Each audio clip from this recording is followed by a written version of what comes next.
وناجني ربي والدار هنا وفي قد من الأقدار وناجني والمسلمين من بلاء والتقي جسماني في خذ البلاء يا ربنا يا ربنا يا ربنا يا ربنا يا ربنا يا حبنا هب لي بجاه من هو المختار دنيا وأخرى خير ما اختاروا وجل إجابا بيننا وبيننا كل أحسان وارتفع عنا العينا يا الله يا نصير يا جليل إني حقير محدم سليل. salaamaaleykum wa rahmatulah taala wa barakaatu mbokk yi ngeen di nuyu kenn ku nekk si sa tur ak si sa sant di la sargal tey ziare sëñ Mountakha Bassirou Mbacké mi nga xamante ni mooy suñu buntu ci Serigne Touba rawatina nag mu wàññeeku jël jëwriñ ju mat jëwriñ muy Abdou Lahad Ka mu jël ko teg ko suñu kanam yëkkati confiance ak dayo bu toll ni teg ko ci loxoom moom it mu nekk nit koo xamante ni daa tànn ci biir tànneefu sëñ Touba yi yeneen i taalibe yoo xamante ni da leen fay indi li commencé ci ñi nga xamante ni ñoom ñooy d'abord yore service communication Touba matériaux fii ci mbooleem ensemble liggéeyu Touba matériaux mais rawatina nag fii nga xamante ni moom mooy université bi ñoom fi la ñu am bureau fi la ñu basé wu bis bu ne ñoo ngi fi ak ñun li commencé 8h ba 20h wa illa des fois ba minuit wala 2h ça dépend ci li nga xamante ni mooy affaire coulage yi parce que coulage yi daf ci am coulage yoo xamante ni béton yi day bari parce que béton yu mat ay 1000 et quelques mètres cubes nga xamante ni boo dee jël daanaka 20 mètres cubes par jour kenn xamul kañ nga fiy jóge Abdou Lahad Ka mi nga xamante ni mooy jëruñ ji depuis commencement bi ñu jox ko délai boo xamante ni daf ko war a respecter mu ni moom délai boobule dina ko compresser tënk ko ci genn wàll moo tax béton yi ñu daan def ay 20 mètres cubes mu daal di génn jéggaani dem outil central à béton boo xamante ni dina def ni léegi 120 ba 150 mètres cubes par jour wut ay camion ay camion tuppi yoo xamante ni ñoom ñooy occuper transport béton bi diggante central bi ak chantier bi ba pare nag indi ay pompe à béton yoo xamante ni parce que béton yi bu dee fondation mën naa bañ a am coono waaye boo demee ba premier étage deuxième étage troisième étage dem ba ay 20 mètres et quelque boo amul pompe à béton bu koy jëlee suuf di ko yóbbu ci kaw di nga sonn ginnaaw loolu it aussi côté yooyu nga xamante ni moom mooy côté xam-xam parce que Serigne Mountakha ba mu ko joxee liggéey bi it ni ko damaa bëgg nga liggéeyal ma ko it da ko ni it lu mu ci mënta doon it na nga ko teg ci kaw xam-xam parce que doy nga ma waaye teg ko ci kaw xam-xam parce que say naataango dañ fiy ñëw te bu boobaa looloo tax moom Abdou Lahad Ka la mu commencé dafa jël affaire liggéey teg ko fële commencé ci affaire xam-xam boobu la ci la indi centrale à béton bi mu leen wax léegi ba pare wàññeeku indi laboratoire boo xamante ni mooy saytu lépp loo xamante ni ci wàllu qualité suuf bi la ci wàllu qualité béton bi la ci wàllu qualité ciment bi la moo tax bi ñu demee ba ca biir laboratoire bi sax dañ ñu woon suufu Touba bi sax nañ ko jël ñu utiliser ko pour remblai yi mais bu ñu pour liggéey bi nañ dem ba njaareem ñu jëlee fa suuf donc suufu njaareem bi moom la ñuy liggéeyee fii béton bi aussi mu am système buñ ci joxal buñ ci doxale ciment bi biñ ko seetee ñu ne nañ dem ak 42,5 bi fer bi it aussi dafa am fer local mooy fer bi nga xamante ne sur place la am ak fer importé bi mooy FE 400 bi ak FE 500 bi biñ ko seetee ñu ni sëñ Touba moom li gën nañ ko koy defal rek muy FE 500 bi donc moom lañ koy defal ci ginnaaw loolu it nag ñu ànd nag toujours ak service communication bi parce que am na fi liggéey yoo xamante ne ay liggéey intérêt la ak liggéey yoo xamante ne ci kaw la féete am na fi liggéey yoo xamante ne ku ko bëgg a gis te ñëwoo si service communication bi tey doo ko mën a gis parce que dafa nekk liggéey boo xamante ne bañ koy liggéey yi ñu ngi ko daan liggéey ay 11h ci guddi ay minuit ay 2h donc ku ko capté wul filmer ko jëmbal ko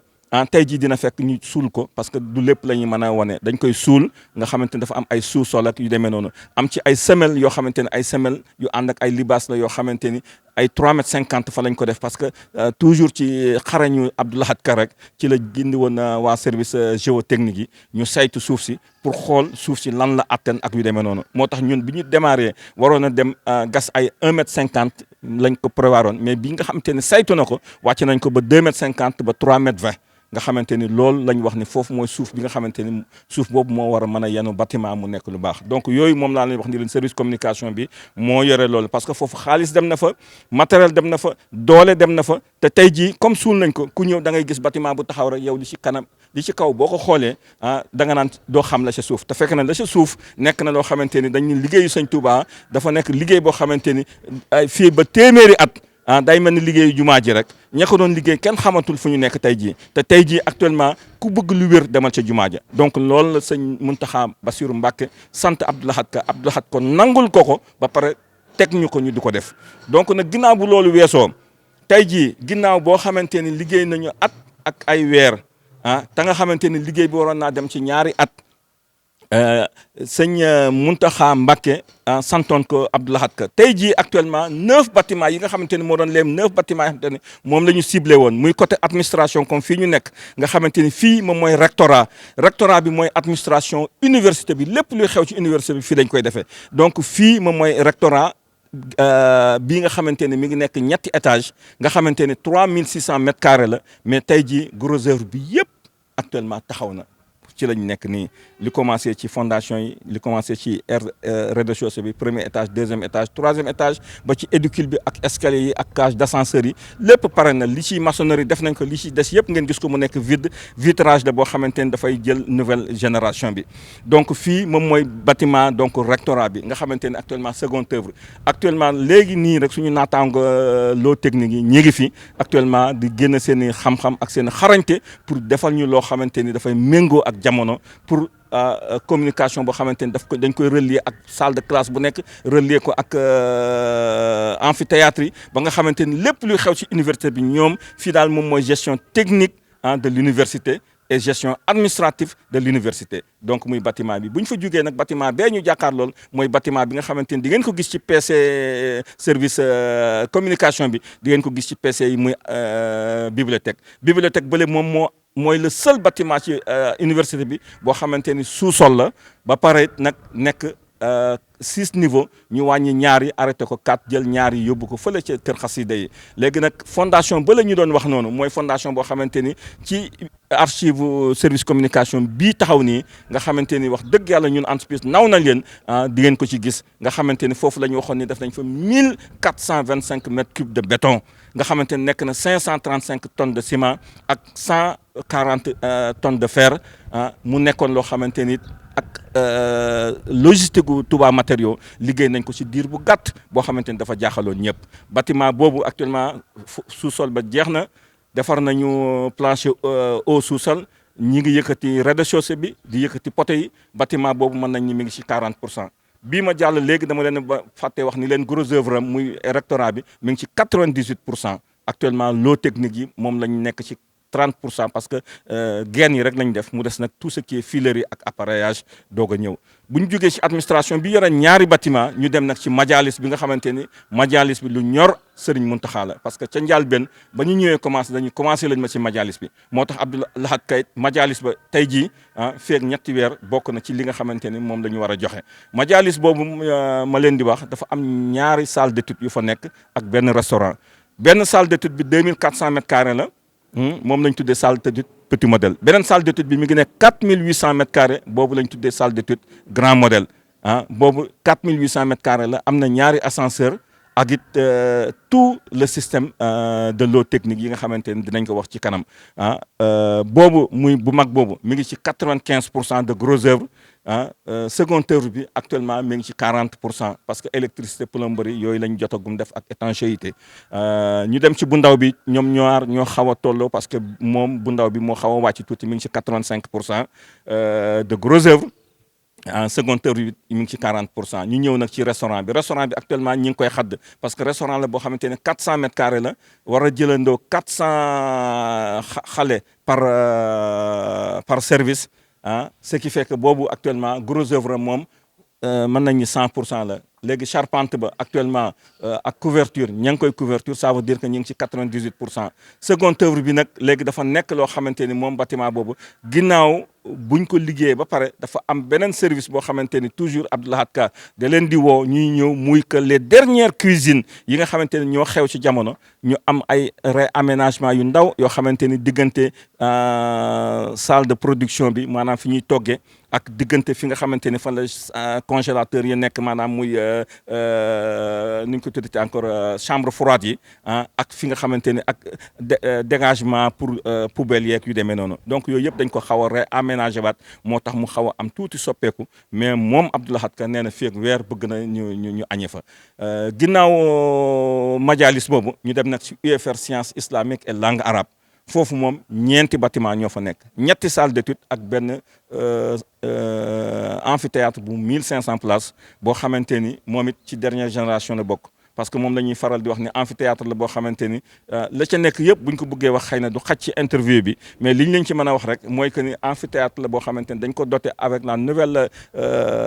génération le nouveau système bi nga xamante ni ki nga xamante ni moom mooy professeur bi mën na taxaw di làkk anglais kenn ku ne fi nga toog nga bës bouton bi la neex kii bu bësee wolof dégg ko wolof kii bu bësee bambara dégg ko bambara kii bu bësee français dégg ko français kii bu bësee anglais comme ni ko professeur bi waxee mu dégg ko te it aussi ñu doté ko it beneen système boo xamante ni professeur bi fa mu nekk bu ko neexee mu nekk ñu jëmmal ko mu nekk mu ñëw taxaw fa bu ko neexee professeur ba nekk du virtuel maanaam mu nekk professeur boo xamante ni États-Unis lay nekk wala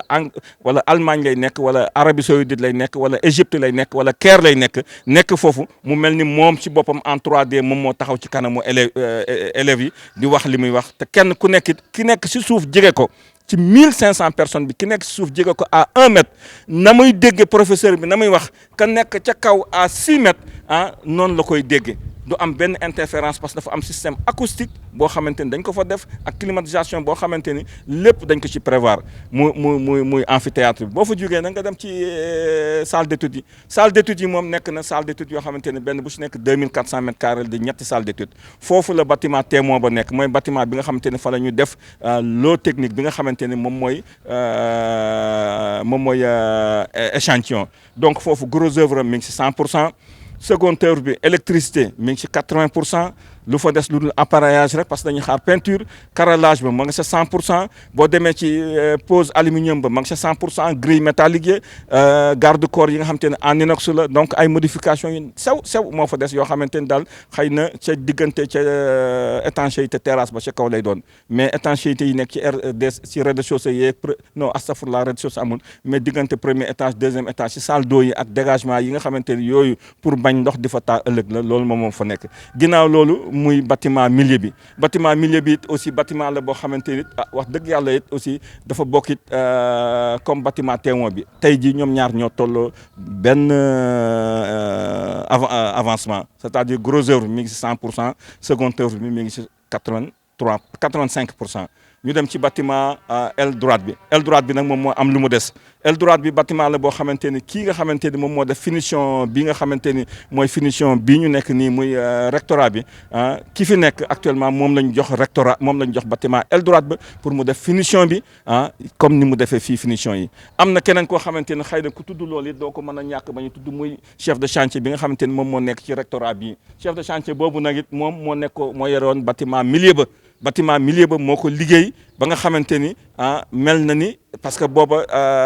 dafa nekkoon en retard ba it am ñu ko yore woon ñoo xamante ni dafa am loo xamante ni daal waroon nañ ko faa rectifier war ko fa defaraat donc moo ko defar ba tey jii moom ñi ngi naan sax ndax boobu la ñuy def bâtiment échantillon waaw wala déet donc foofu nga xamante ni moom mooy UFR sciences islamiques et langue arabe ñetti salle d'études ya fa nekk benn bu nekk di 2400 mètres carrés tey jii ñaar yi moom mën nañ ni moom dans 1 mois dinañ ko joxe muy actuellement ñu ngi ci mois de mars donc fin avril dinañ joxe ñaar yooyu le waaw mu des nag bu aile droite ba 1 mois supplémentaire muy fin mai fin mai ba jàpp le 10 juin moom ñu joxe bâtiment boobu léegi nag mu des majalis grand modèle bi moom dañoo wax ni fii 15 jours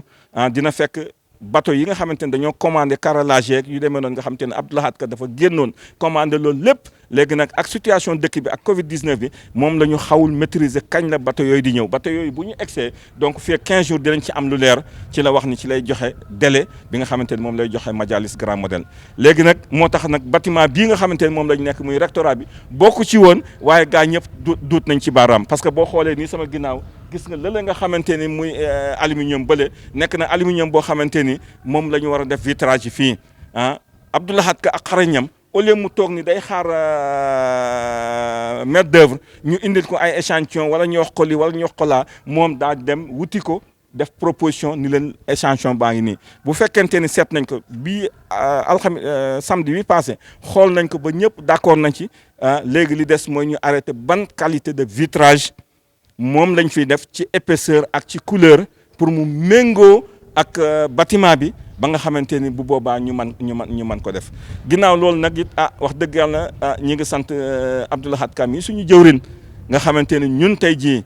non seulement daf ñoo jàppale ci lu bari parce que lim ñu jàppale mooy dañoo ñëw ak suñu xam-xam moom mu ñëw dollal ñu ci technique parce que technique bi mooy lan mooy di génn di dem fa ñu mënta àgg di fa jéggaani ay nouvelle technologie di ñu ko indil di indaale ay nit ñoo xamante ni dañuy jël ay taalibe murit jël ay sénégalais ñu ànd ak ñoom mais ñi ngi si sant yàlla bu baax a baax parce que saa yu ñu ñëwee rek ñoom it ñi ngi naw xam-xamu sénégalais yi ñu boole ko nag ak technologie bu bees bi moom la ñu tëggee pour que bu ëllëgee bu sëñ Touba soxlaa dootuñu dem fenn di ko fa wuti moom Abdou Lahad Ka daal commencé na université bi ci construction bi parce que kenn ku nekk dooleeku nga fi xam-xam kenn ku nekk jëlee nga fi xaalis parce que bañ na ko ba côté xaalis moom sëñ Mountakha Mbacké nee na bëgg fee yorul kenn parce que sëñ Touba du yoreel kenn moo tax chaque 15 jours ñu def situation fay nit ñi chaque 15 jours ñu def situation it fay sous-traitant yi kon ginnaaw bu ñu santé service communication di sant Abdou Lahad Ka di sant it aussi chef de chantier yi fi nekk ak conducteurs yi rawatina xëy na kenn ngi nii jege moom ñu di ko wax Sayaran Ndiaye ñu ngi koy sant bu baax a baax di sant it nag service bi nga xamante ne ñoom ñoo fi nekk muy conducteur de chantier yi ak sécurité bi ak yooyu yëpp dafa nekk loo xamante ne daal dañ ko personnel Touba matériel bi en ensemble ñi ngi leen di sant di leen gërëm tey sant nag Serigne Mountakha mi nga xamante ni moo ñu tànnal suñu jëwrin indi ko def ko suñu kanam wasalaam ñuy sant nag service communication. فلتغنني بكوابل القرار بمن أرى جملة من وعراب فلتغنني بكوابل القرار بمن أرى جملة من وعراب سيدنا محمد باب الفلاح وسلتي إليك في نيل الصلاة